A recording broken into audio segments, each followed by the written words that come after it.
Yo les amis, c'est Kazin, j'espère que vous allez bien. Petite nouvelle vidéo sur un sujet qui revient régulièrement dans l'espace de mes commentaires. Et c'est vrai que beaucoup ont un retour assez... Alors, c'est assez marrant parce que justement, on a tendance à voir le taux de drop comme sa propre expérience que l'on peut avoir avec une certaine quantité d'ouverture de booster. Et c'est vrai que j'ai même la réflexion sur des items en particulier. Alors ça, ce qui est encore fou, parce que les items en particulier, hormis la display, souvent ça propose peu de boosters en ouverture. Et j'ai certains retours, même sur des items, par exemple j'ai ouvert un coffret, c'était nul, il n'y avait rien. Voilà. Et à contrario, j'ai ouvert un coffret et j'ai eu 4 ultras, c'était exceptionnel. Et du coup, le coffret est très intéressant, il drop, et le coffret est très désastreux, il drop pas. Et après, on peut étendre cette réflexion-là à des items, puis après à la série en général. Et c'est vrai que on a toujours tendance à penser que c'est sa propre ouverture qui fait autant au final le taux de drop. Et en fait, on se trompe évidemment. Moi, je peux en témoigner. Sur Ténèbres Embrasées, j'ai ouvert pas spécialement énormément de boosters. J'ai eu 4 Dracofeu VMAX. Ce qui est exceptionnel, évidemment. C'est pas tant que le Dracofeu VMAX est plus sprinté. Ça aussi, on pourrait avoir ce réflexe-là. Hein. Ça m'est arrivé régulièrement aussi dans l'espace de mes commentaires. On pourrait penser ça, mais au final, on n'a pas assez d'échantillons pour pouvoir le démontrer. Et encore une carte, c'est encore pire. C'est encore pire. Et j'ai ouvert donc Destinée Radieux, j'ai essayé de chercher Dracofeu, je ne l'ai jamais eu. J'ai dû ouvrir, allez, peut-être 400 ou 500 boosters. Alors tu me diras, c'est pas exceptionnel, il y en a qui ont ouvert encore plus, mais c'est les choses qui arrivent. Évidemment, plus tu vas ouvrir de boosters, plus tu vas t'approcher de la valeur entre guillemets réelle que Pokémon Company print. Tout simplement, Pokémon Company print, je sais pas moi, 10 millions de boosters, et dans ces 10 millions de boosters, tu as peut-être un tiers qui possède une ultra. Et puis dans ces ultras, dans les 1 tiers d'ultra, tu as une décomposition des ultras les plus basiques, et on l'a vu, c'est la format X par exemple, et puis après les formats les plus compliqués, les Gold d'ailleurs étonnamment, parce qu'il en print peu, et les SAR. Donc c'est ça qui, on va dire, compose grosso modo ton ouverture. Et d'ailleurs, et c'est ça qui est très intéressant, c'est que dans un booster, tu as différentes informations. Est-ce que tu les as encore dans le booster? Enfin, en tous les cas, tu connais la composition d'un booster. Ça, tu le sais, tu as toujours tant de cartes communes, tant de cartes peu communes, tant de cartes reverse, et après un potentiel de, etc. Et ça, c'est contrôlé, tu le vois, parce que ça arrive très rarement. Moi, j'ai ouvert des milliers de boosters. Alors oui, c'est déjà arrivé que dans un booster, t'as pas d'ultra. Enfin, t'as pas de rare, pardon. Et c'est déjà arrivé aussi que dans un booster, tu as 2 rares, ou plus que 2 rares. C'est des choses qui arrivent. Parce que c'est contrôlé, mais malheureusement, le contrôle n'est pas infaillible. Et sur des millions de boosters produits, évidemment, les erreurs arrivent. Et c'est des choses qu'on a déjà observées. J'ai même eu une fois une TB avec un booster en moins, ce qui est quand même pas très sympathique. Mais, et c'est vrai que ça m'a été mis dans l'espace de mes commentaires, sur le set de base, c'est intéressant, et très intéressant. Donc on connaît la composition du booster, et on connaît même une certaine composition de la display. On connaît même. Il y a une information, mais elle est très intéressante. Parce que c'est pas du tout, il y a 12 holos dans ta display. Mais absolument pas. Absolument pas. C'est pas ce qu'ils te disent. Ils te disent qu'il y a environ, donc c'est très malin, parce qu'évidemment, si tu dis il y a 12 holos, tu t'attends à avoir 12 holos. Tout comme dans ton booster, quand tu sais qu'il y a une rare minimum. Tu t'attends à avoir une rare. S'il n'y a pas de rare, il y a un problème dans ton booster. Là, ils te disent, non, c'est environ une holo tous les 33 cartes. 33 cartes, c'est même pas la display. On parle de 33 cartes. Alors évidemment, si tu fais le calcul, 33 cartes, 36 boosters, tu tombes sur 12 holos. Mais en tous les cas, ils te donnent une statistique, on va dire, aléatoire, de 1 sur 33, parce qu'ils doivent printer des millions et des millions de cartes, et ils printent des millions et des millions d'holos. Et puis au final, sur tout leur échantillon, tu as 1 pour 33. Sur tout l'espace de leurs échantillons, tu as 1 pour 33. C'est ça la répartition. Mais c'est absolument pas un quota qui est fixé, contrairement à un booster où tu as un quota qui est fixé. D'ailleurs, sur certaines displays, alors évidemment ils te contrôlent, Je pense qu'il y a quand même un contrôle pour qu'il n'y ait pas, on va dire, faut que l'erreur soit hyper, enfin c'est le pic, hein, en fait, tout simplement. C'est l'écart type, que l'écart type est hyper réduit, évidemment. D'ailleurs, c'est pour ça que quand on voit des ouvertures de display sur cette de base, qu'est-ce qu'on observe? On observe la plupart du temps, c'est 12. Paf, c'est 12. Alors on peut arriver, c'est très rare, d'avoir moins et d'avoir plus. C'est déjà été observé, sans compter que on était beaucoup moins soucieux de ça à l'époque. Maintenant, depuis les réseaux sociaux et Internet, on parle de bugger, on parle de tout ça, etc. Mais regarde des ouvertures anciennes du set de base anglais, parce qu'il y en a plutôt pas mal de disponibles sur Internet. J'ai vu beaucoup d'ouvertures. Là, j'ai été voir par curiosité depuis 2 jours, là. J'ai vu beaucoup de doublons, de Selector, je sais pas quel holographique, mais j'ai déjà vu dans des displays parfaitement scellés des doublons. Hein. J'ai vu une ouverture avec 2 fois doublons. Et la personne n'était pas étonnée, hein, évidemment. Donc je pense que le contrôle est beaucoup moins rigoureux que comparativement de ce qu'il y a à l'intérieur d'un booster. Et là on parle de quelque chose qui est noté sur la display avec la répartition des holographiques 1 pour 33 cartes. C'est vraiment très très sympa. Bon, ça c'est pour clore le fait des quotas. Un quota c'est quelque chose d'exact. Hein. S'il y a une variation, c'est que c'est plus un quota, c'est une valeur statistique qui est fondée sur l'intégralité des cartes produites. En tous les cas, c'est ce que je pense. Après, voilà, chacun est libre évidemment d'avoir son interprétation de ce message-là. Mais pour revenir un petit peu à 151, parce que c'est vrai que c'est une série qui est captivante, beaucoup sont intéressés soit à l'ouverture parce qu'il y a des choses, des belles cartes à faire tomber, soit sur le scellé, etc. Et on a toujours ce tendance comme ça, avec le taux de drop, de penser qu'elle est soit généreuse, soit pas généreuse, etc. Et bon, moi, comme je t'ai dit, la seule information que j'ai pu avoir, qui me semble crédible en tous les cas, c'est TCG Player qui le fait, c'est 1500 boosters ouverts sur cette série-là. Et j'en ai conclu que la série, elle s'inscrit plutôt bien dans une série généreuse, mais pas tant. Voilà, tout simplement, elle est assez généreuse, puisqu'on est un peu plus de 30%, du taux de drop des ultras si j'enlève les énergies foil, mais si j'inclus grosso modo les cartes rares, les cartes X classiques. Elle tourne aux alentours de 32% ou quelque chose comme ça, 30%. Alors évidemment, ça va prendre avec des pincettes, hein, 30%. Zénith Suprême, qui était une série qui était plutôt très généreuse, sans compter que j'ai enlevé le Pikachu, mais le Pikachu n'apporte pas grand chose parce qu'il est 1, et j'ai enlevé surtout les cartes énergie. Donc on pourrait ajouter, on est un peu plus, on doit être à 45% pour Zénith Suprême, qui est vraiment une série très généreuse. Et une série qui est réputée pas généreuse, on est ou plutôt généreuse, c'est Flamme Obsidienne, on est aux alentours de 30-33%. Donc au final, tu t'aperçois que, et même Force Temporelle et Faille Paradoxe, on est aussi aux alentours de 30%. Ce qui s'explique pourquoi, parce que tout simplement, les cartes X ont tendance à tomber de la même manière. Hein. Et ce qui absorbe globalement ton gros pourcentage de pull rate. Hein. C'est-à-dire que la carte X, c'est, on va dire, c'est 12, 13, 14%. De ton 32, 30 ou 35%. Donc forcément, c'est quasiment la moitié. Quoi. Donc quasiment la moitié ou au moins le tiers est alloué au format qui tombe le plus régulièrement. Et j'ai envie de te dire, c'est le format, et même sur 151, qui fait pas plaisir. Même sur 151. C'est pour ça qu'on a tendance à dire j'ai rien eu, j'ai ouvert 10 boosters et j'ai eu que des choses qui m'intéressaient pas. Bah, parce que oui, sur 151 et sur les autres séries, et voire même les autres séries c'était encore pire parce que tu vires les full art. Mais disons que sur 151, tu vas te focaliser sur les full art, les SAR et les AR. Voilà. Principalement c'est ces trois-là. Alors que sur les autres formats, les Faille Paradoxe ou les Force Temporelle, tu vas même virer les full art, hormis quelques exceptions comme Ectoplasma. Donc forcément, c'est encore plus difficile. D'accord. Alors maintenant, souvent on me dit, j'ai ouvert un coffret, 4 boosters, etc. Qu'est-ce que ça donne les chiffres sur 4 boosters? 4 boosters, c'est pas beaucoup quand tu ouvres 4 boosters, évidemment. Prenons 35%. On va dire que tu as un taux de drop de 35%, ce qui est plutôt pas mal. 35%. Évidemment, tu induis la carte X jusqu'à la full art, la R, la SAR, la carte Gold, etc. 35%. Alors, je te mets évidemment toutes les informations. Sur 35%, 4 boosters, c'est un coffret. Le pic le plus grand, c'est une ultra.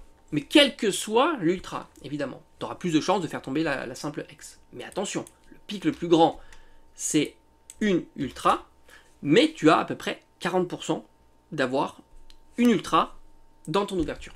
Mais 40%, tu as le pic à 0, qui lui, malheureusement, est à peu près à 18%. Donc une fois, on va dire grosso modo, une fois sur 5, tu as 0 ultra.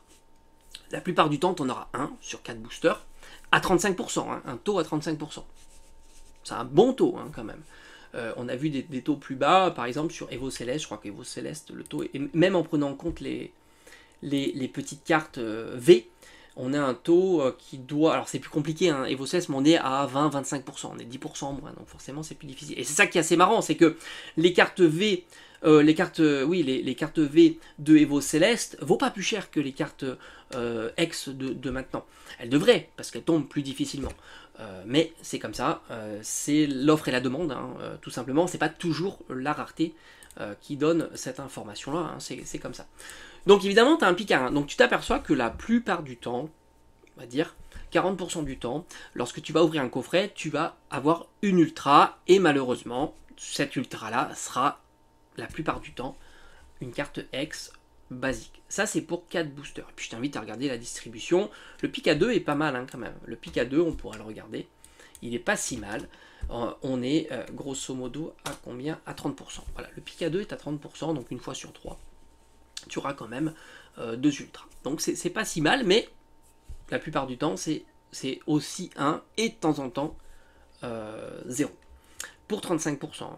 35%, j'insiste, c'est pas mal. Maintenant, quand tu ouvres une ETB, évidemment, tu ouvres une ETB, donc forcément, tu as une étendue de distribution plus haute, et tu t'aperçois que globalement, pour 35%, et je répète 35%, c'est pas mal, on est peut-être même plus haut que sur 151, 35%, on est grosso modo à avoir alors, une ultra, parce que c'est pas négligeable, ça arrive, c'est 10%. Donc une fois sur 10, tu auras une seule ultra dans tes 9 boosters. Ça fait hyper râler, hein. Je crois qu'on est tous d'accord pour dire qu'une ultra sur une, ça fait râler. 2 ultras, ce qui fait râler aussi. Hein. Je t'assure que sur 2 ultras, c'est 20%. Donc au final, 1 et 2 ultras, ça pèse pour 30%. Tu rajoutes le petit 0, parce que le 0 est pas négligeable. Ça fait très très mal. Hein. C'est-à-dire que sur une ETB, tu peux même avoir 0. Alors c'est 2%, hein. C'est pas grand chose, mais tu peux avoir 0. Enfin, le pic le plus grand, c'est 3, et on est tous d'accord qu'on a régulièrement 3. Moi, je me rappelle, hein, 3, c'est quand même quelque chose de classique, c'est quasiment 30%. Donc, une ouverture sur 3, tu as 3 ultras dans une ETB. J'ai envie de te dire que c'est quelque chose qu'on voit assez souvent. Tu as un pic à 4. Alors, évidemment, le pic à 4, il est plus rare, et d'ailleurs, il est assez symétrique par rapport au pic à 2. On est à peu près à 20% aussi à 4. On a l'impression que 2 et 4, c'est grosso modo 20%. Ça, c'est pour une ETB. Après, tu as évidemment la display. Donc là, on est content. On souffle un petit peu. Et on a grosso modo cette belle distribution comme ça. Où tu as 2 pics qui se battent entre 12 et 13 ultras. Et puis, tu as un pic assez large. Tu prends la moyenne à mi-hauteur, grosso modo, tu es entre 10 et 15 ultras sur une display. C'est ce qu'on regarde, c'est ce qu'on voit régulièrement sur des séries plutôt généreuses. Hein. 10 à 15 ultras, ça c'est ce que j'ai déjà vu sur des séries qui sont plutôt sympas. Ça c'est clair. Mais, encore une fois, on a intégré toutes les raretés. Maintenant, toi ce qui t'intéresse, c'est quoi? C'est les FA, les Full Art, les SAR, et les AR. On va regarder les SAR. Les SAR, c'est le format qui tombe le plus difficilement. Alors, on va pas regarder pour une ETB, ça n'a pas trop d'intérêt, puisque on est à 3%. 3% pour une SAR. C'est à peu près ce qu'on a vu dans 151. Alors, évidemment, il n'y a pas de display 151, mais on va le voir comme si tu ouvrais 36 boosters. Alors, voilà, 36 boosters, tu t'attends à quoi? À une SAR. Ça, c'est vrai que en règle générale, tu t'attends à une SAR parce que c'est le pic le plus grand. C'est à peu près 37-38%. 37-38%, c'est le pic à 1. C'est pas non plus 80%. 38. T'as le pic à 0, il fait mal parce qu'il est gros. Il est assez grand le pic à 0. Le pic à 0 est à 33%. Donc t'as quasiment autant de chances d'avoir 0 que 1. Évidemment, si tu prends 1 et plus, là, ça monte assez haut. Et maintenant, tu peux... Bon, 2, ça n'a pas trop d'intérêt. Maintenant, on va regarder sur 100 boosters. La personne qui ouvre quand même beaucoup de boosters. Tu vois, là, tu ouvres beaucoup de boosters. 100 boosters, tu t'attends à quoi? Alors, n'oublie pas que les SAR, c'est toutes les SAR, même celles que tu veux pas voir. Ça veut dire les cartes dresseurs. Bon, là, il n'y en a pas trop sur 151. Mais elles sont là et elles peuvent tomber. Elles peuvent tomber. Donc, sur 100 boosters à 3%, tu as grosso modo le pic à 0, tu peux en avoir 0, c'est 5%. 5%. Une personne sur 20 qui ouvre 100 boosters n'a pas de SAR. Ça, il faut le savoir. Donc pour lui, évidemment, il va ouvrir 100 boosters. Une personne sur 20, c'est énorme. Qui va ouvrir 100 boosters ne va pas avoir de SAR. C'est-à-dire que pour lui, la série, elle est catastrophique. Catastrophique. Et d'ailleurs, comme tu as celui qui va ouvrir et qui va rien avoir, tu as celui qui va ouvrir et qui va tout avoir. C'est-à-dire les 6 SAR. Et lui, c'est à peu près 5% aussi. Donc tu as autant de chances d'avoir 0 SAR que 6 SAR étaient à peu près à 5%. Donc là, tu as déjà 2 personnes qui sont complètement en opposition, de dire moi j'ai eu un tirage de fou. Et pourtant, c'est une personne sur 20, ça arrive régulièrement. J'ai eu un tirage de fou, j'ai eu 6 SAR, c'est énorme, hein, 6 SAR sur 100 boosters, et l'autre qui malheureusement aura eu 0. Et grosso modo, tu vois deux jolis pics à 2 et à 3 qui sont quasiment identiques, même si le pic à 3 est légèrement plus grand, c'est-à-dire que grosso modo, tu as à peu près 20% d'avoir entre 2 20%, 2 et 3, 20%. Donc 2 SAR et 3 SAR à, on va dire grosso modo, 20% chacun. Donc voilà, sur 100 boosters, ce que tu peux t'attendre sur les SAR. Donc tu vois, tout ça te donne évidemment le pattern, la distribution. Ça veut dire que forcément, tu auras des gens qui auront des très mauvais tirages. Et c'est pas rare, puisque une personne sur 20, c'est absolument pas rare, qui va ouvrir 100 boosters et qui va se retrouver avec un 0 SAR. Alors je ne te dis pas qu'il aura 0 carte, ça, ça peut arriver, hein, mais... c'est excessivement rare, tout comme la personne qui peut gagner l'euro million, hein. C'est excessivement rare, 0 ultra, enfin 0 full art, 0 AR, 0 SAR, mais ça arrive évidemment, s'il y a des millions de personnes qui ouvrent des boosters, ça arrivera, mais disons que grosso modo, une personne sur 20, sur 100 boosters, aura 0 SAR, mais ça ne veut pas dire qu'elle aura 0 AR et 0 full art, elle va certainement se rattraper un petit peu sur ses formats de cartes, on ne peut pas être malchanceux sur tous les formats de cartes, mais évidemment il aura un mauvais sentiment sur cette série là. Les AR on pourrait faire pareil, il y a 8%, on va regarder ça pour 100 boosters, tu l'auras compris, donc tu as une belle distribution, mais là encore une fois tu as des pics qui fâchent, puisque tu peux avoir, je sais pas moi, peut-être 5, voilà, peut-être que 5 AR, ce qui n'est pas non plus énorme, hein, 5 AR, et grosso modo, 5 AR c'est 10%. Voilà, c'est-à-dire que tu peux avoir que 5 AR lorsque tu ouvres 100 boosters. Ça fait pas beaucoup, hein, et tu as un run de 10%, une personne sur 10 qui va ouvrir à ça. Et tu pourrais faire la même chose sur les full art, sachant que les full art sont un petit peu moins, enfin tombent un petit peu moins régulièrement que les cartes, les AR. On est à 6%, donc c'est à peu près pareil. Donc pour ça, pour te dire que, évidemment, se fier à son retour, c'est assez compliqué. Il faudrait ouvrir, je dirais, 1000 boosters, ça commence, alors tu peux avoir des mauvais tirages sur 1000 boosters, mais ça commence à être beaucoup plus compliqué, même si tu peux avoir des tirages surtout sur des codes comme les SAR, hein, forcément. Mais ça devient plus compliqué quand même sur 1000 boosters. Et c'est pour ça que d'ailleurs, à une époque, il y a des youtubeurs qui ouvraient 1000 boosters, ce qui donnait un petit peu le tempo de savoir comment la série droppait. Et là d'ailleurs, les chiffres que j'utilise en tous les cas pour faire ce genre d'analyse sont faits pour 1500 boosters. Donc voilà, et je suis persuadé qu'il y a une erreur sur 1500 boosters, j'en suis absolument certain. J'ai envie de te dire, un 20% me semblerait plutôt raisonnable sur ce genre d'item. En tous les cas, voilà, tu vois un petit peu que le côté aléatoire est très très présent. Même si tu as l'impression d'ouvrir beaucoup de boosters, ça reste toujours très très aléatoire. Tu peux faire malheureusement de mauvaises ouvertures, comme tu peux faire d'ailleurs aussi, c'est ça le plaisir de l'ouverture. D'ailleurs, c'est ça le plaisir de l'ouverture. Moi, ça m'est arrivé d'ouvrir, comme je t'ai dit, Ténèbres embrasées, ça a été historiquement dans mes ouvertures une de mes plus belles séries. J'ai ouvert, je crois, mon premier ou deuxième booster, ça a été le Dracofeu VMAX. Voilà, ça a été un truc de fou. Et j'ai suivi des youtubeurs ou des streamers qui, eux aussi, quand ils ont débuté une série, par exemple La Voix du Maître, ont droppé tout de suite le Dracofeu, que ce soit le Rainbow ou le Shiny.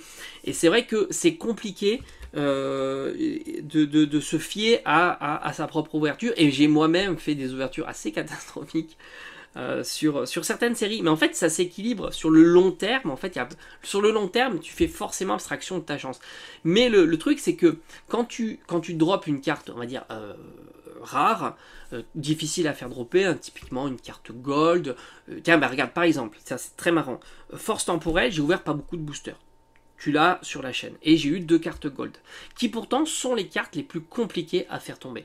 Et je le crois volontiers, hein. Certains me disent, j'arrive pas à faire tomber des cartes gold, et je le crois volontiers. Moi, d'instinct, j'aurais pu dire, oui, mais moi, j'attends, j'ai ouvert 50 boosters, non, peut-être même pas, 30 boosters, j'ai eu 2 cartes gold.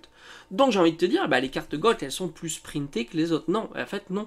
Non, c'est juste que j'ai eu un run, je dirais pas bon, hein, parce qu'en plus, un bon run, ça serait de faire tomber au moins les cartes qui ont une certaine valeur. Parce que je dirais pas les cartes que tu veux. Pourquoi? Parce que les cartes que tu veux, tu peux toujours après les acheter. Mais plutôt alors les cartes que tu veux, mais qui ont une grosse valeur. Voilà, c'est plutôt ça le bon run. Le bon run par rapport à ta collection. Donc j'ai même pas eu un bon run par rapport à ma collection, même si j'aime les cartes gold. Mais j'ai eu un bon run dans le sens, j'ai fait tomber de cartes qui tombent difficilement, voire très difficilement, qui semblent être les plus grosses raretés, hein, en termes de ce qu'a décidé, en tous les cas, Pokémon Company, quand ils printent les cartes ultra rares dans ce sens, quoi. Et c'est ça qui est assez marrant. Et au final, et c'est dommage qu'au final, on retrouve plus, enfin, en tous les cas, moi, je le vois moins, ces ouvertures sur YouTube qui duraient des heures, où les personnes ouvraient plus de 1000 boosters. Parce que ça nous donnerait une idée claire, un beau visuel, et de voir le côté aléatoire de ça. Tu ouvres 1000 boosters, et ton voisin ouvre 1000 boosters, et tu auras des tirages complètement différents. Non pas peut-être dans la quantité d'un format de carte qui va tomber, mais déjà sur les cartes qui vont tomber. Ça aussi, j'ai un message assez souvent qui revient, c'est par exemple, j'ai ouvert 100 boosters, 50 boosters, 300 boosters, et j'ai eu 4 doublons d'une carte, et l'autre, je l'ai jamais eu. Donc, forcément, bah, celle-ci est 4 fois plus sprintée. Ben, moi, j'y crois pas trop à ça, parce que déjà, il faudra ouvrir beaucoup plus de boosters pour mettre en évidence ça. Et bah, mon exemple tout simple, le Dracofeu VMAX, j'en ai eu 4. 4 pour très très peu de boosters. Et 4 c'est énorme. Hein. 4 tu te rends pas compte. 4 en ouverture, je pense que j'ai fait un record. Hein. Et tout est sur la chaîne en plus. J'ai eu un duo pack avec, je me souviens, hein, c'était duo pack Ténèbres embrasées Clash des Rebelles, c'était à l'époque comme ça. Je l'avais eu en plus à 50%. Alors déjà ça coûtait 5 balles. Non 25%, 50%. Enfin c'était en promotion chez King Jouet, c'était à l'époque où ils faisaient des promotions, tu sais, quand tu achetais des articles, c'était 2 plus 1, ou je sais plus s'il enlevait la moitié du deuxième, ou c'était, je sais plus comment il calculait ça, moi il était en promotion, et j'ai eu à l'époque Dracofeu, donc VMAX, et Belle de Neige. Je t'avoue, c'était un tirage de dingo, hein. Belle de Neige, c'était The Card. À l'époque, les cartes Gold, elles avaient une certaine notoriété, elles faisaient rêver. Maintenant, oui, bah, c'est vrai que les cartes Gold ne font plus rêver, ce qui explique aussi leur manque d'intérêt, on va dire, en termes de valeur pécuniaire. Moi, ça me va. Moi, je t'assure que les cartes, quand elles valent pas cher, je suis plutôt content. J'aime bien les deux, en fait. J'aime bien qu'il y ait des grosses cartes, parce que ça fait quand même plaisir d'avoir des cartes de valeur dans une collection. Mais en même temps, quand tu as des cartes qui sont pas trop chères, bah, ça te permet d'avoir une belle collection, de belles cartes, et pour un budget qui est plutôt modique. Donc ça, en fait, ça permet de satisfaire toutes les personnes, tous les profils de personnes dans la collection, et c'est ça qui est plaisant avec Pokémon, c'est-à-dire que tu peux ouvrir pour pas trop cher, parce que tu vois qu'il commence à y avoir des promotions, on l'a vu déjà il y a quelques mois.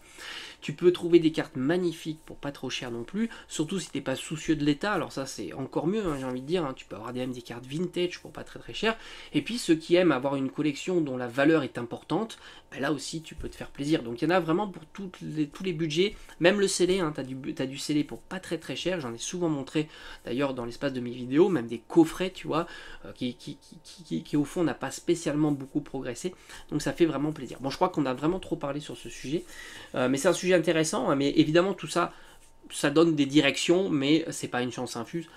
Évidemment, il y a des erreurs un petit peu partout, mais c'est ça qui est intéressant, c'est lorsque l'on garde un petit peu la même façon d'analyser tout ça, ça devient comparable. En fait, c'est ça. Est-ce que c'est réel? au fond ça n'a pas trop d'importance, mais ce qui est intéressant c'est de comparer, est-ce que la comparaison elle est bonne, là c'est ça qui a une importance.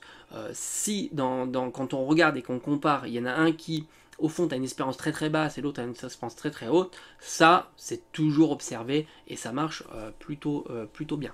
En tous les cas, si j'ai un petit peu de temps, j'aimerais faire d'autres séries évidemment, mais il y en a tellement à faire que c'est compliqué, ça prend du temps. Mais on va s'y atteler, évidemment, j'aime beaucoup partager avec vous. Je vous remercie encore.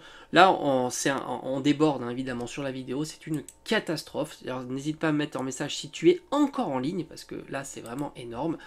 Voilà, on continuera et puis on affinera ça évidemment au fur et à mesure. On suivra un petit peu la collection, le scellé et les cartes Pokémon. Et j'attends, voilà, je pense qu'on est nombreux à attendre un nouveau format. Et est-ce que ça va bousculer le game, ce nouveau format? Est-ce que justement les AR, les SAR vont commencer à ne plus être le centre d'intérêt des collectionneurs? Bon, on se dit à bientôt.